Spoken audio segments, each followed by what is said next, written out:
আজকে ভূগোলের একটি গুরুত্বপূর্ণ টপিক ফোল্ডিং বা ভাঁজের এমসিকিউ প্রশ্নগুলি আলোচনা করব। এই এমসিকিউ প্রশ্নগুলি যে কোনো কম্পিটিটিভ এক্সামের জন্য ভীষণভাবে গুরুত্বপূর্ণ। আজকের প্রথম প্রশ্ন, ভাঁজ সৃষ্টির জন্য কে দায়ী? 1. গিরিজনী আলোড়ন, 2. মহীভাবক আলোড়ন, 3. সমস্থিতিক সঞ্চালন, 4. ইউস্ট্যাটিক সঞ্চালন।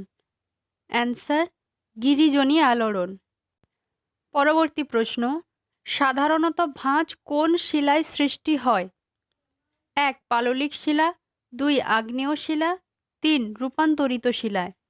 অ্যান্সার পাললিক শিলা। পরবর্তী প্রশ্ন, অনুভূমিক তল শিলাস্তর বা স্তরায়ন তলকে যে রেখা বরাবর ছেদ করে তাকে শিলাস্তরের কি বলে? 1. নতি, 2. আয়াম, 3. অক্ষ, 4. অক্ষতল। অ্যান্সার আয়াম।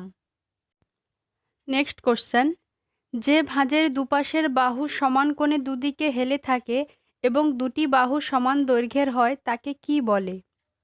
1. প্রতিসম ভাঁজ, 2. অপ্রতিসম ভাঁজ, 3. রিকাম্বেন্ট ভাঁজ, 4. আবৃত ভাঁজ। অ্যান্সার প্রতিসম ভাঁজ। নেক্সট, ভাঁজ শীর্ষ তীক্ষ্ণ ও কৌণিক হলে তাকে কি বলে? 1. বাক্স ভাঁজ, 2. ছত্রাকার ভাঁজ, 3. শেভরন ভাঁজ, 4. পশ্চাৎকর্ষণ ভাঁজ। অ্যান্সার শেভরন ভাঁজ। পরবর্তী প্রশ্ন, ছত্রাকার ভাঁজে ঊর্ধ্বভঙ্গের দুটি বাহু থাকে। 1. পরস্পরের দিকে, 2. পরস্পরের বিপরীতে, 3. পরস্পর পরস্পরের সমকোণে, 4. দ্বি অবনত। অ্যান্সার পরস্পরের দিকে।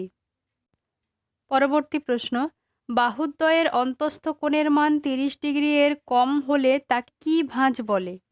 1. বদ্ধ ভাঁজ, 2. মুক্ত ভাঁজ, 3. মৃদু ভাঁজ, 4. সংকীর্ণ ভাঁজ। অ্যান্সার সংকীর্ণ ভাঁজ।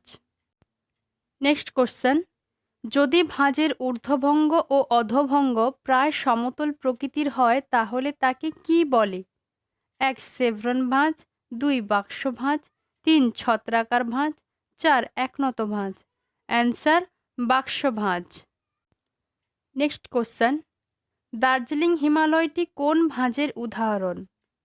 1. ঊর্ধ্বভঙ্গ ধারা, 2. অধোভঙ্গ ধারা, 3. শায়িত ভাঁজ, 4. পশ্চাৎকর্ষণ ভাঁজ।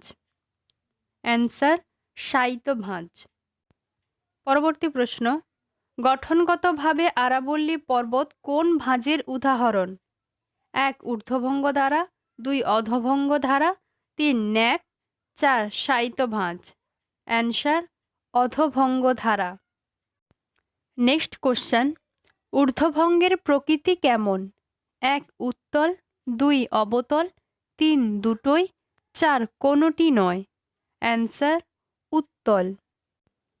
পরবর্তী প্রশ্ন, ভাঁজপ্রাপ্ত শিলাস্তরের সবচেয়ে বেশি বক্রতাযুক্ত বিন্দুগুলিকে অনুসরণ করে শিলাস্তরকে উপর নিচ কাটলে যে পৃষ্ঠ পাওয়া যায় তাকে কি বলে?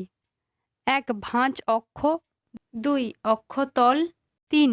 আয়াম, 4. গ্রন্থিবিন্দু। অ্যান্সার আয়াম। পরবর্তী প্রশ্ন, যে ভাঁজে সব স্তরের বেধ সর্বত্র সমান থাকে তাকে কি বলে? 1. সমান্তরাল ভাঁজ, 2. ক্ষীণ শীর্ষ ভাঁজ, 3. একনত ভাঁজ, 4. সমনত ভাঁজ। অ্যান্সার সমান্তরাল ভাঁজ। নেক্সট কোশ্চেন, বড় আকারের শায়িত ভাঁজকে কি বলে? 1. আবৃত ভঙ্গ, 2. উলম্ব ভাঁজ, 3. ন্যাপ, 4. সমপ্রবণ ভাঁজ। Answer nap. পরবর্তী প্রশ্ন, কোমল শিলাস্তরের ওপর বা নিচ দিয়ে কোনো কঠিন শিলা পিছলে অগ্রসর হলে কঠিন শিলার ঘর্ষণে কোমল শিলা কুঞ্চিত হয়ে ভাঁজ প্রাপ্ত হয়, একে কি বলে? 1. ছত্রাকার ভাঁজ, 2. বাক্স ভাঁজ, 3. শেভরন ভাঁজ, 4. পশ্চাৎকর্ষণ ভাঁজ। অ্যান্সার পশ্চাৎকর্ষণ ভাঁজ। পরবর্তী প্রশ্ন, ভাঁজ অক্ষ সাধারণত হয় 1. অনুভূমিক, 2. উলম্ব, 3. হেলানো, 4. সবকটিই ঠিক। অ্যান্সার সবকটিই ঠিক। পরবর্তী প্রশ্ন, মুক্ত ভাঁজে বাহুদ্বয়ের মধ্যবর্তী কোণের পরিমাণ কত থাকে?